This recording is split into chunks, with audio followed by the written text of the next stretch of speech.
Young Goodman Brown came forth at sunset into the street at Salem Village, but put his head back after crossing the threshold to exchange a parting kiss with his young wife. And Faith, as the wife was aptly named, thrust her own pretty head into the street, letting the wind play with the pink ribbons of her cap while she called to Goodman Brown. "Dearest heart," whispered she, softly and rather sadly, when her lips were close to his ear, "prithee put off your journey until sunrise, and sleep in your own bed tonight. A lone woman is troubled with such dreams and such thoughts that she's afeard of herself sometimes. Pray tarry with me this night, dear husband, of all nights in the year." "My love and my faith," replied young Goodman Brown, "of all nights in the year, this one night must I tarry away from thee. My journey, as thou callest it, forth and back again, must needs be done twixt now and sunrise. What, my sweet pretty wife, dost thou doubt me already, and we but 3 months married?" "Then God bless you," said Faith with the pink ribbons, "and may you find all well when you come back." "Amen," cried Goodman Brown. "Say thy prayers, dear Faith, and go to bed at dusk, and no harm will come to thee." So they parted, and the young man pursued his way until, being about to turn the corner by the meeting house, he looked back and saw the head of Faith still peeping after him with a melancholy air, in spite of her pink ribbons. "Poor little Faith," thought he, for his heart smote him. "What a wretch am I to leave her on such an errand. She talks of dreams too. Methought as she spoke there was trouble in her face, as if a dream had warned her what work is to be done tonight. But no, 'twould kill her to think it. Well, she's a blessed angel on earth, and after this one night I'll cling to her skirts and follow her to heaven." With this excellent resolve for the future, Goodman Brown felt himself justified in making more haste on his present evil purpose. He had taken a dreary road, darkened by all the gloomiest trees of the forest, which barely stood aside to let the narrow path creep through, and closed immediately behind. It was all as lonely as could be, and there is this peculiarity in such a solitude that the traveler knows not who may be concealed by the innumerable trunks and the thick boughs overhead, so that with lonely footsteps he may yet be passing through an unseen multitude. "There may be a devilish Indian behind every tree," said Goodman Brown to himself, and he glanced fearfully behind him as he added, "What if the devil himself should be at my very elbow?" His head being turned back, he passed a crook of the road, and looking forward again, beheld the figure of a man, in grave and decent attire, seated at the foot of an old tree. He arose at Goodman Brown's approach and walked onward side by side with him. "You are late, Goodman Brown," said he. "The clock of the Old South was striking as I came through Boston, and that is full 15 minutes agone." "Faith kept me back a while," replied the young man, with a tremor in his voice, caused by the sudden appearance of his companion, though not wholly unexpected. It was now deep dusk in the forest, and deepest in that part of it where these two were journeying. As nearly as could be discerned, the second traveler was about 50 years old, apparently in the same rank of life as Goodman Brown, and bearing a considerable resemblance to him, though perhaps more in expression than features. Still, they might have been taken for father and son. And yet, though the elder person was as simply clad as the younger, and as simple in manner too, he had an indescribable air of one who knew the world, and who would not have felt abashed at the governor's dinner table or in King William's court, were it possible that his affairs should call him thither. But the only thing about him that could be fixed upon as remarkable was his staff, which bore the likeness of a great black snake, so curiously wrought that it might almost be seen to twist and wriggle itself like a living serpent. This, of course, must have been an ocular deception, assisted by the uncertain light. "Come, Goodman Brown," cried his fellow traveler. "This is a dull pace for the beginning of a journey. Take my staff, if you are so soon weary." "Friend," said the other, exchanging his slow pace for a full stop, "having kept covenant by meeting thee here, it is my purpose now to return whence I came. I have scruples touching the matter thou wouldst of." "Sayest thou so?" replied he of the serpent, smiling apart. "Let us walk on, nevertheless, reasoning as we go, and if I convince thee not, thou shalt turn back. We are but a little way in the forest yet." Too far," exclaimed the goodman, unconsciously resuming his walk. "My father never went into the woods on such an errand, nor his father before him. We have been a race of honest men and good Christians since the days of the martyrs. And shall I be the first of the name of Brown that ever took this path and kept an such company thou wouldst say," observed the elder person, interpreting his pause. "Well said, Goodman Brown. I have been as well acquainted with your family as with ever a one among the Puritans, and that's no trifle to say. I helped your grandfather, the constable, when he lashed the Quaker woman so smartly through the streets of Salem, and it was I that brought your father a pitch pine knot, kindled at my own hearth, to set fire to an Indian village in King Philip's War. They were my good friends both, and many a pleasant walk have we had along this path, and returned merrily after midnight. I would fain be friends with you for their sake." "If it be as thou sayest," replied Goodman Brown, "I marvel they never spoke of these matters. Or verily, I marvel not, seeing that the least rumor of the sort would have driven them from New England. We are a people of prayer and good works to boot, and abide no such wickedness." "Wickedness or not," said the traveler with the twisted staff, "I have a very general acquaintance here in New England. The deacons of many a church have drunk the communion wine with me. The selectmen of divers towns make me their chairman, and a majority of the great and general court are firm supporters of my interest. The governor and I too. But these are state secrets." "Can this be so?" cried Goodman Brown, with a stare of amazement at his undisturbed companion. "Howbeit, I have nothing to do with the governor and council. They have their own ways, and are no rule for a simple husbandman like me. But were I to go on with thee, how should I meet the eye of that good old man, our minister at Salem Village? Oh, his voice would make me tremble both Sabbath day and lecture day." Thus far the elder traveler had listened with due gravity, but now burst into a fit of irrepressible mirth, shaking himself so violently that his snake-like staff actually seemed to wriggle in sympathy. "Ha!" shouted he again and again. Then composing himself, "Well, go on, Goodman Brown, go on, but prithee don't kill me with laughing." "Well then, to end the matter at once," said Goodman Brown, considerably nettled, "there is my wife, Faith. It would break her dear little heart, and I'd rather break my own." "Nay, if that be the case," answered the other, "e'en go thy ways, Goodman Brown. I would not for 20 old women like the one hobbling before us that Faith should come to any harm." As he spoke, he pointed his staff at a female figure on the path, in whom Goodman Brown recognized a very pious and exemplary dame, who had taught him his catechism in youth, and was still his moral and spiritual adviser, jointly with the minister and Deacon Gookin. "A marvel truly that Goody Cloyes should be so far in the wilderness at nightfall," said he. "But with your leave, friend, I shall take a cut through the woods until we have left this Christian woman behind. Being a stranger to you, she might ask whom I was consorting with and whither I was going." "Be it so," said his fellow traveler. "Betake you to the woods, and let me keep the path." Accordingly, the young man turned aside, but took care to watch his companion, who advanced softly along the road until he had come within a staff's length of the old dame. She, meanwhile, was making the best of her way, with singular speed for so aged a woman, and mumbling some indistinct words, a prayer doubtless, as she went. The traveler put forth his staff and touched her withered neck with what seemed the serpent's tail. "The devil!" screamed the pious old lady.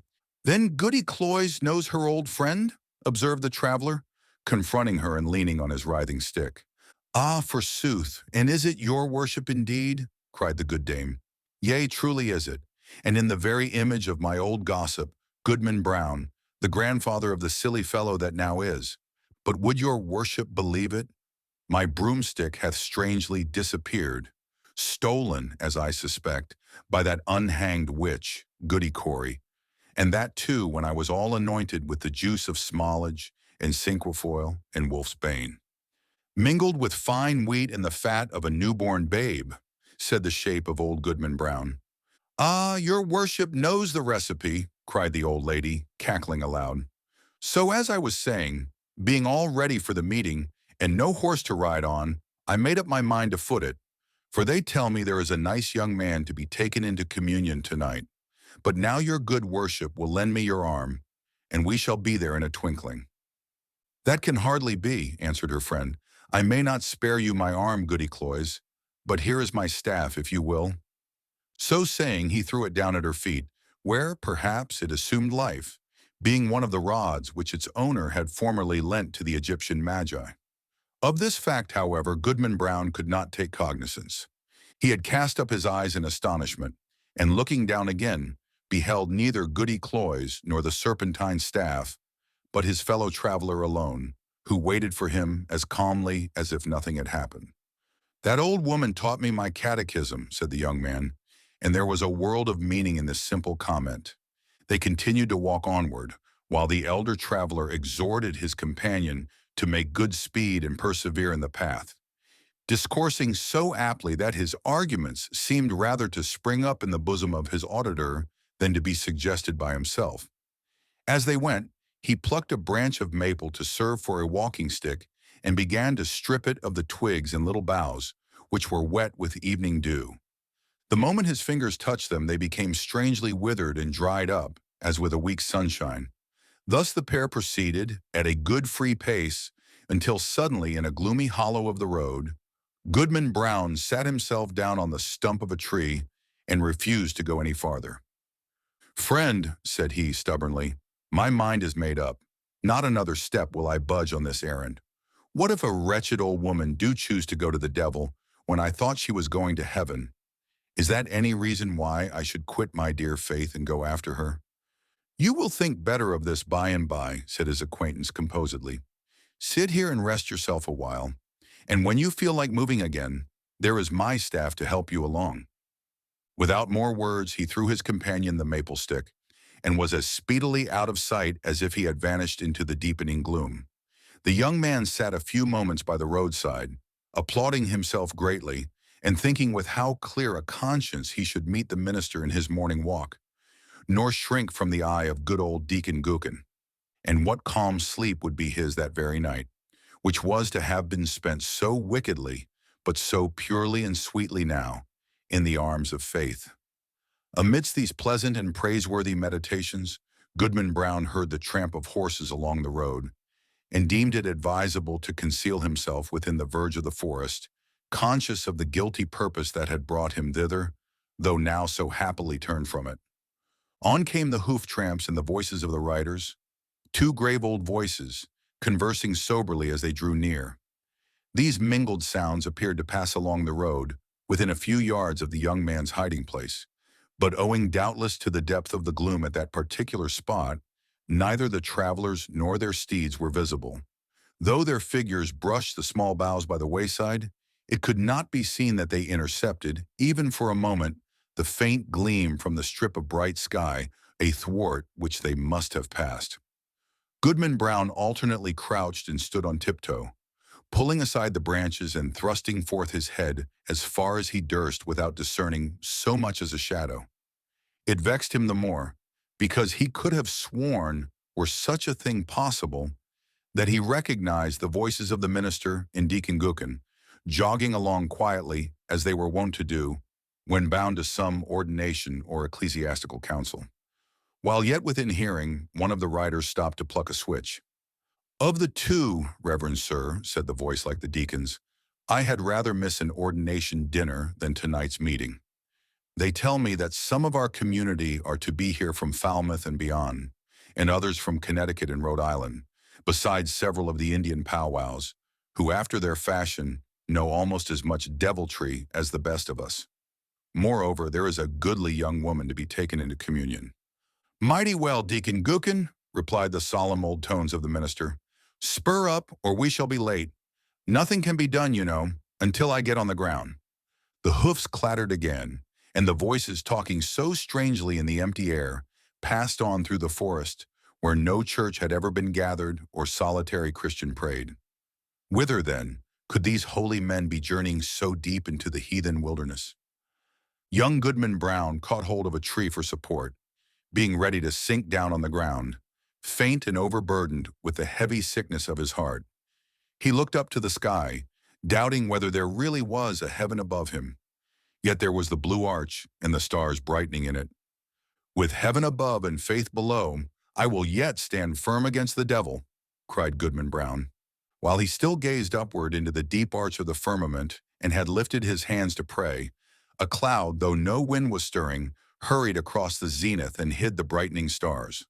The blue sky was still visible, except directly overhead, where this black mass of cloud was sweeping swiftly northward. Aloft in the air, as if from the depths of the cloud, came a confused and doubtful sound of voices. Once the listener fancied that he could distinguish the accents of townspeople of his own, men and women, both pious and ungodly, many of whom he had met at the communion table and had seen others rioting at the tavern. The next moment, so indistinct were the sounds, he doubted whether he had heard aught but the murmur of the old forest, whispering without a wind. Then came a stronger swell of those familiar tones, heard daily in the sunshine at Salem Village, but never until now from a cloud of night. There was one voice of a young woman, uttering lamentations, yet with an uncertain sorrow, and entreating for some favor, which perhaps it would grieve her to obtain. And all the unseen multitude, both saints and sinners, seemed to encourage her onward.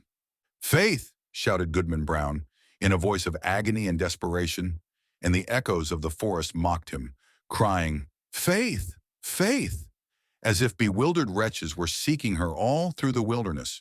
The cry of grief, rage, and terror was yet piercing the night, when the unhappy husband held his breath for a response. There was a scream, drowned immediately in a louder murmur of voices, fading into far-off laughter, as the dark cloud swept away, leaving the clear and silent sky above Goodman Brown. But something fluttered lightly down through the air and caught on the branch of a tree. The young man seized it and beheld a pink ribbon. "My faith is gone," cried he after one stupefied moment. "There is no good on earth, and sin is but a name. Come, devil, for to thee is this world given." And maddened with despair so that he laughed loud and long, did Goodman Brown grasp his staff and set forth again, at such a rate that he seemed to fly along the forest path rather than to walk or run. The road grew wilder and drearier and more faintly traced, and vanished at length, leaving him in the heart of the dark wilderness, still rushing onward with the instinct that guides mortal man to evil. The whole forest was peopled with frightful sounds, the creaking of the trees, the howling of wild beasts, and the yell of Indians, while sometimes the wind tolled like a distant church bell, and sometimes gave a broad roar around the traveler, as if all nature were laughing him to scorn. But he was himself the chief horror of the scene, and shrank not from its other horrors. "Ha ha ha ha ha ha!"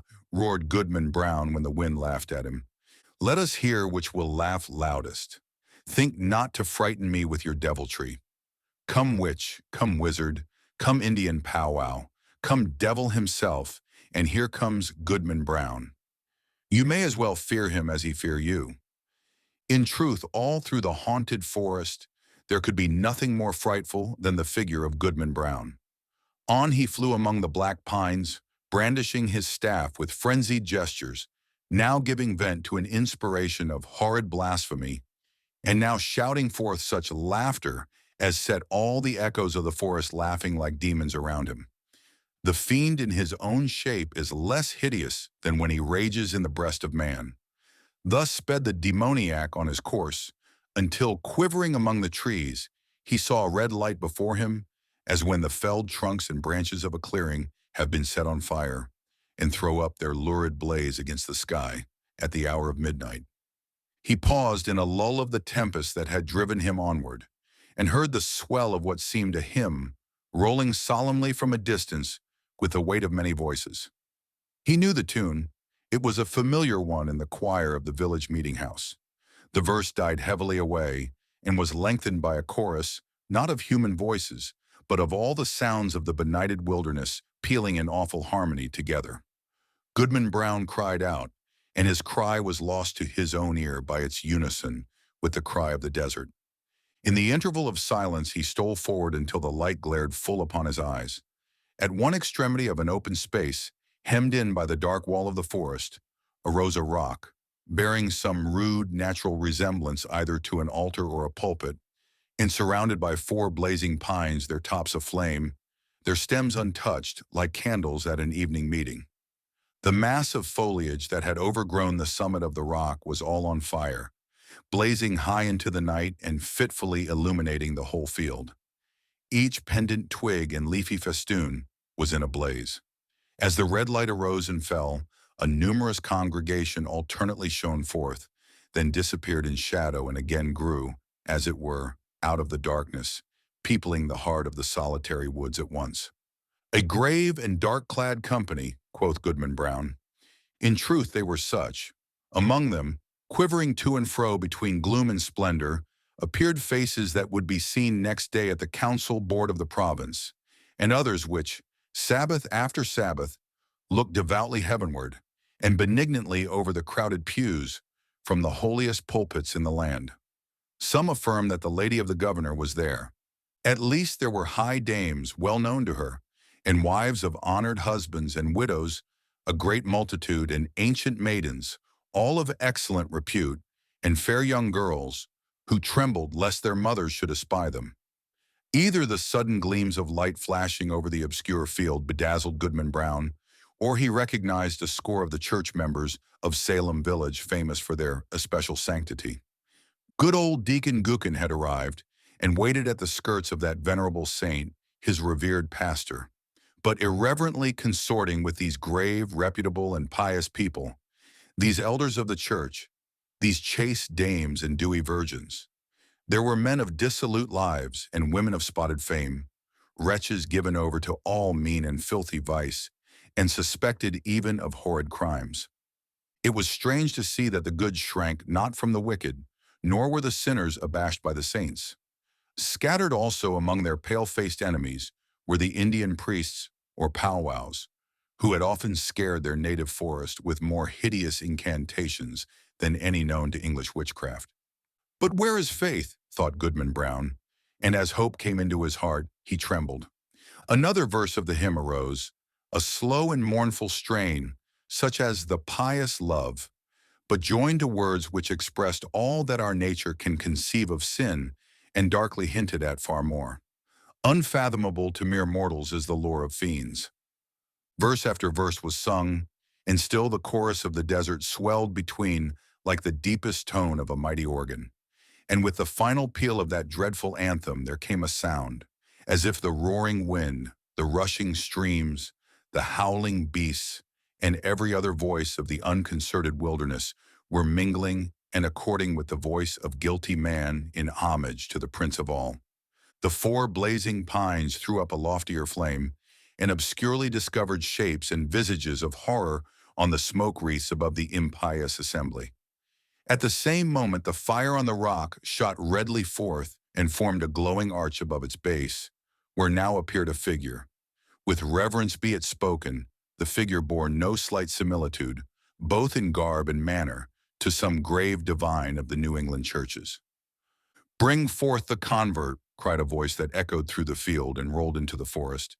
At the word, Goodman Brown stepped forth from the shadow of the trees and approached the congregation, with whom he felt a loathful brotherhood by the sympathy of all that was wicked in his heart. He could have well-nigh sworn that the shape of his own dead father beckoned him to advance, looking downward from a smoke wreath, while a woman with dim features of despair threw out her hand to warn him back. Was it his mother? But he had no power to retreat one step, nor to resist even in thought, when the minister and good old Deacon Gookin seized his arms and led him to the blazing rock. Thither came also the slender form of a veiled female, led between Goody Cloyes, that pious teacher of the catechism, and Martha Carrier, who had received the devil's promise to be queen of hell. A rampant hag was she, and there stood the proselytes beneath the canopy of fire. "Welcome, my children," said the dark figure, "to the communion of your race. Ye have found thus young your nature and your destiny. My children, look behind you." They turned, and flashing forth, as it were, in a sheet of flame, the fiend worshippers were seen. The smile of welcome gleamed darkly on every visage. "There," resumed the sable form, "are all whom ye have reverenced from youth. Ye deemed them holier than yourselves, and shrank from your own sin, contrasting it with their lives of righteousness in prayerful aspirations heavenward. Yet here are they all in my worshiping assembly. This night it shall be granted you to know their secret deeds, how hoary-bearded elders of the church have whispered wanton words to the young maids of their households. How many a woman, eager for widow's weeds, has given her husband a drink at bedtime and let him sleep his last sleep in her bosom. How beardless youths have made haste to inherit their father's wealth, and how fair damsels, blush not, sweet ones, have dug little graves in the garden, and bidden me, the sole guest to an infant's funeral. By the sympathy of your human hearts for sin, ye shall scent out all the places, whether in church, bedchamber, street, field, or forest, where crime has been committed, and shall exult to behold the whole earth one stain of guilt, one mighty blood spot. Far more than this, it shall be yours to penetrate in every bosom the deep mystery of sin, the fountain of all wicked arts, and which inexhaustibly supplies more evil impulses than human power, than my power at its utmost can make manifest in deeds. And now, my children, look upon each other. They did so, and by the blaze of the hell-kindled torches, the wretched man beheld his faith in the wife her husband, trembling before that unhallowed altar. Lo, there ye stand, my children, said the figure, in a deep and solemn tone, almost sad with its despairing awfulness, as if his once angelic nature could yet mourn for our miserable race. Depending upon one another's hearts, ye had still hope that virtue were not all a dream. Now are ye undeceived. Evil is the nature of mankind. Evil must be your only happiness.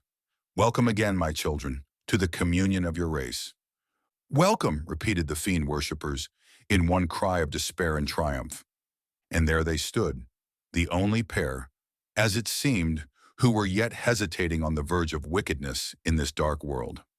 A basin was hollowed naturally in the rock. Did it contain water, reddened by the lurid light? Or was it blood? Or perchance a liquid flame? Herein did the shape of evil dip his hand, and prepare to lay the mark of baptism upon their foreheads, that they might be partakers of the mystery of sin, more conscious of the secret guilt of others, both in deed and thought, than they could now be of their own. The husband cast one look at his pale wife, and faith at him. What polluted wretches would the next glance show them to each other, shuddering alike at what they disclosed and what they saw. Faith, faith, cried the husband, look up to heaven and resist the wicked one. Whether faith obeyed, he knew not. Hardly had he spoken when he found himself amid calm night and solitude, listening to a roar of the wind which died heavily away through the forest. He staggered against the rock and felt it chill and damp, while a hanging twig that had been all on fire besprinkled his cheek with the coldest dew. The next morning, young Goodman Brown came slowly into the street of Salem village, staring around him like a bewildered man. The good old minister was taking a walk along the graveyard to get an appetite for breakfast and meditate his sermon, and bestowed a blessing as he passed on Goodman Brown. He shrank from the venerable saint as if to avoid an anathema. Old Deacon Gookin was at domestic worship, and the holy words of his prayer were heard through the open window. "What God doth the wizard pray to?" quoth Goodman Brown.